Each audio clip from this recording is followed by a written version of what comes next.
ಮಧುಕರ್ ಶೆಟ್ಟಿ ಯುವ ಬಳಗದಿಂದ ಮೃತ ಮಲ್ಲಿಕಾರ್ಜುನ್ ಅವರಿಗೆ ಶ್ರದ್ಧಾಂಜಲಿ.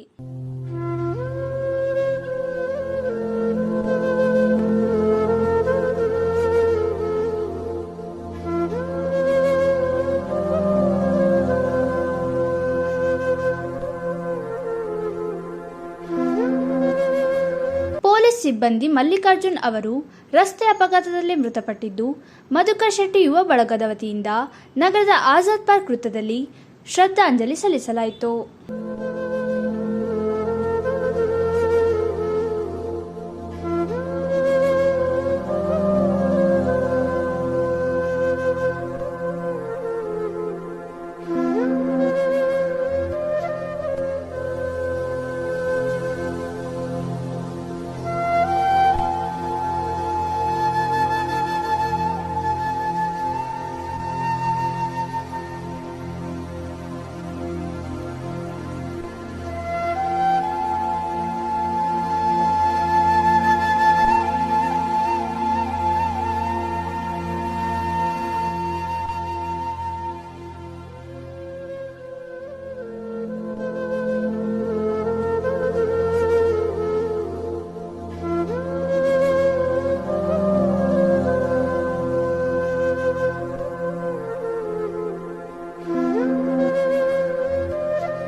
ಮಧುಕರ್ ಶೆಟ್ಟಿ ಯುವ ಬಳಗದ ಅಧ್ಯಕ್ಷರಾದ ಚೌಡಪ್ಪ ಅವರು ಮಾತನಾಡಿ, ಮಲ್ಲಿಕಾರ್ಜುನ್ ಅವರು ಇನ್ನಿಲ್ಲ ಎಂಬುದು ತುಂಬಲಾರದ ನಷ್ಟವನ್ನು ಉಂಟು ಮಾಡಿದೆ.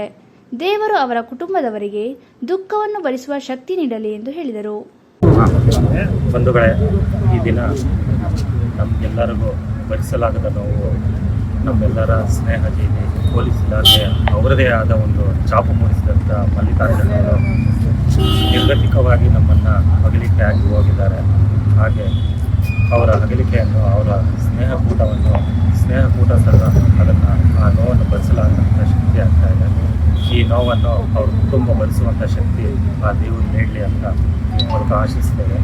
ಹಾಗೆ ಈ ಚಿಕ್ಕ ದಿನಗಳಲ್ಲಿ ಅತಿ ಹೆಚ್ಚಿನ ಸಂಖ್ಯೆಯಲ್ಲಿ ಅಪಘಾತ ವಲಯಗಳು ಸಂಭವಿಸ್ತಾ ಇದೆ. ದಯವಿಟ್ಟು ವಾಹನವನ್ನು ಚಲಾಯಿಸುವಾಗ ನಿಮ್ಮ ಹಾಗೆ ಇನ್ನೊಂದು ಕುಟುಂಬನೂ ದಾರಿಯಲ್ಲಿ ಹೋಗ್ತಾ ಇದೆ ಅನ್ನೋದನ್ನು ಮರೆತು ಚಲಿಸಬಾರ್ದು. ದಯವಿಟ್ಟು ಈ ಮೂಲಕ ಅಪಘಾತಗಳು ಹೆಚ್ಚಾಗ್ತಾ ಇರುವ ಕಾರಣ ಯಾರೂ ಸಹ ಅತಿಯಾದ ವೇಗದಿಂದ ಇನ್ನೊಂದು ಕುಟುಂಬನ ಬೀದಿ ಪಾಲು ಮಾಡಬೇಡಿ. ದಯವಿಟ್ಟು ಎಲ್ಲರಿಗೂ ಒಳ್ಳೆಯದಾಗಲಿ.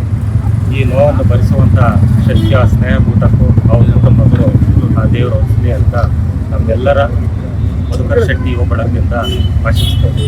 ಗೆಳೆಯ ಮಲ್ಲಿಕಾರ್ಜುನ್ ಅವರು ಯುಗಾದಿ ಹಬ್ಬದ ದಿನ ಸಂಜೆ ಅಪಘಾತಕ್ಕೀಡಾಗಿ ದುರ್ಮರಣ ಹೊಂದಿರ್ತಾರೆ. ಅವರ ಸಾವು, ಅವರ ಅಗಲಿಕೆ ಎಲ್ಲರಿಗೂ ತುಂಬ ನೋವು ತಂದಿದೆ. ಅವರ ಆತ್ಮಕ್ಕೆ ಚಿರಶಾಂತಿ ಕೋರಿ ಈ ದಿನ ನಾವೆಲ್ಲ ಇಲ್ಲಿ ಸೇರಿ ಒಂದು ಭಾವಪೂರ್ಣ ಶ್ರದ್ಧಾಂಜಲಿ ಕಾರ್ಯಕ್ರಮ ನೆರವೇರಿಸಿದ್ದೀವಿ. ತುಂಬ ದುಃಖದ ವಿಚಾರ ಏನಂದರೆ, ಚಿಕ್ಕಮಗಳೂರಿನವರೇ ಆದಂತಹ ಮಲ್ಲಿಕಾರ್ಜುನ್ ಸರ್ ಕರ್ತವ್ಯ ನಿರ್ವಹಿಸ್ತಾ ಇರಬೇಕಾದ್ರೆ ಹಬ್ಬದ ದಿನ ಎಲ್ಲರೂ ಕೂಡ ಇಡೀ ರಾಜ್ಯಾದ್ಯಂತ, ನಾವೆಲ್ಲ ದೇಶಾದ್ಯಂತ ಹಬ್ಬ ಆಚರಿಸ್ತಾ ಇರ್ಬೇಕಾದ್ರೆ ಅವ್ರ ಮನೆಗೆ ನಿಜವಾಗ್ಲೂ ಕೂಡ ಕರಾಳವಾದಂತಹ ದಿನ. ಅಂದರೆ ಮಲ್ಲಿಕಾರ್ಜುನ್ ಸರ್ನ ಕಳೆದುಕೊಂಡಂತಹ ದಿನ. ಇದರಲ್ಲಿ ಎಂಥ ವಿಪರ್ಯಾಸ ಅಂತ ಹೇಳಂದ್ರೆ, ನಮ್ಮಿಂದ ಮಿಸ್ಟೇಕ್ ಆಗಿರೋಂಥದ್ದಲ್ಲ, ಅಂದರೆ ಮಲ್ಲಿಕಾರ್ಜುನ್ ಸರಿಂದ ಮಿಸ್ಟೇಕ್ ಆಗಿರೋಂಥದ್ದಲ್ಲ. ನಾವು ಎಷ್ಟು ಕರೆಕ್ಟಾಗಿ ಗಾಡಿ ಓಡಿಸ್ತೀವಿ ಅನ್ನೋದಕ್ಕಿಂತ ಎದುರುಗಡೆಯವರು ಎಷ್ಟು ಕರೆಕ್ಟಾಗಿ ಗಾಡಿ ಓಡಿಸ್ತಾರೆ ಅನ್ನೋದು ಕೂಡ ತುಂಬ ಇಂಪಾರ್ಟೆಂಟ್. ಪಾಪ ಹಬ್ಬ ಮಾಡ್ಲಿಕ್ಕೆ ಹೋಗ್ತಾ ಇದ್ರು, ಏನಕ್ಕೆ ಹೋಗ್ತಾ ಇದ್ರು ಮನೆಗೆ, ಚುನಾವಣಾ ಕರ್ತವ್ಯದಲ್ಲಿದ್ದಂತಹ ವ್ಯಕ್ತಿ ಹೋಗ್ತಾ ಇರೋಂಥ ದಾರಿಯಲ್ಲಿ ಆ ಕಡೆ ಸೈಡಿಂದ ಯಾವುದೋ ಒಂದು ವೆಹಿಕಲ್ ಬಂದು ಗುದ್ದಿ ತಮ್ಮ ಪ್ರಾಣವನ್ನೇ ಕಳ್ಕೊಳ್ಳೋಂಥ ಸ್ಥಿತಿ ಬಂದ್ಬಿಡ್ತು. ಹಾಗಾಗಿ ದಯಮಾಡಿ ಎಲ್ಲರೂ ಕೂಡ ಜಾಗರೂಕರಾಗಿ ಗಾಡಿಗಳನ್ನು ಓಡಿಸಿ. ನಿಮ್ಮ ಜೀವ ಕಾಪಾಡ್ಕೊಳ್ಳೋದಲ್ದಲ್ಲೇ ಎದುರುಗಡೆ ಇರೋಂಥವ್ರ ಜೀವನ ಕೂಡ ಕಾಪಾಡ್ಕೊಳ್ಳೋಂಥ ತುಂಬ ಇಂಪಾರ್ಟೆಂಟ್. ಸೊ ಮತ್ತೆ ಆ ವ್ಯಕ್ತಿ ಬಗ್ಗೆ ನೋಡಿ, ಇವತ್ತಿನ ದಿನ ಎಷ್ಟೋ ಜನ ನಾವು ಎಲ್ಲ ಕಡೆಯೂ ಕೂಡ ಸುಮಾರು ಸಾವುಗಳನ್ನು ನೋಡ್ತೀವಿ. ಒಬ್ಬ ವ್ಯಕ್ತಿ ನಿಜವಾಗ್ಲೂ ಕೂಡ ಆದರ್ಶವಾಗಿದ್ದ ಅಂತಂದರೆ, ಆನೆಸ್ಟ್ ಆಗಿದ್ದ ಅಂದರೆ ಎಂತೆಂಥವ್ರಾದರೂ ಕೂಡ ನಿಂತುಬಿಟ್ಟು ಶ್ರದ್ಧಾಂಜಲಿ ಸಲ್ಲಿಸ್ತಾರೆ. ನಾವಿಲ್ಲಿ ಫೋಟೋ ಇಟ್ಟಾಗಲೂ ಕೂಡ ಕಡೂರವ್ರು ಯಾರೋ ಒಬ್ರು ಬಂದು ನಿಂತುಬಿಟ್ಟು ಅವ್ರು ಹೇಳೋದ್ರು, ಇಲ್ಲ ಸರ್ ತುಂಬ ಒಳ್ಳೆ ವ್ಯಕ್ತಿ ಅವರು, ಒಳ್ಳೆ ಕೆಲಸ ಮಾಡ್ತಾ ಇದ್ದೀರಾ ಅಂತ. ಸೊ ಹಾಗೆ ನಾವು ನಿಜವಾಗ್ಲೂ ಕೂಡ ನಾವು ಕರ್ತವ್ಯದಲ್ಲಿ ನಿಷ್ಠೆಯಿಂದ ಇದ್ದ ಅಂತ ಹೇಳಿದ್ರೆ ಎಲ್ಲರೂ ಕೂಡ ಗುರುತಿಸ್ತಾರೆ. ನಿಜವಾಗ್ಲೂ ಕೂಡ ಆ ಕೆಲಸ ಭಗವಂತಕ್ಕೆ ತಲುಪತ್ತೆ ಅಂತ ಹೇಳ್ತಾ ಅವ್ರ ಆತ್ಮಕ್ಕೆ ಶಾಂತಿ ಸಿಗಲಿ, ಸದ್ಗತಿ ಸಿಗಲಿ ಅಂತ ಹೇಳ್ತಾ ಧನ್ಯವಾದಗಳು. ಕಾರ್ಯಕ್ರಮದಲ್ಲಿ ಪೊಲೀಸ್ ಇಲಾಖೆಯ ಪ್ರವೀಣ್, ದಿಲೀಪ್, ಸುರೇಶ್, ವಿಜಯ್, ಮಂಜುನಾಥ್, ವಿರೂಪಾಕ್ಷ, ವಂದೇ ಮಾತರಂ ಸಂಸ್ಥೆಯ ಅಧ್ಯಕ್ಷರಾದ ಪ್ರೀತಮ್, ಮಧುಕರ್ ಶೆಟ್ಟಿ ಯುವ ಬಳಗದ ಅಧ್ಯಕ್ಷರಾದ ಚೌಡಪ್ಪ, ಮೋಹನ್, ಗುಣಶೇಖರ್, ಪ್ರಶಾಂತ್, ರಘು, ಸಂದೇಶ್, ಪುನೀತ್ ಉಪಸ್ಥಿತರಿದ್ದರು.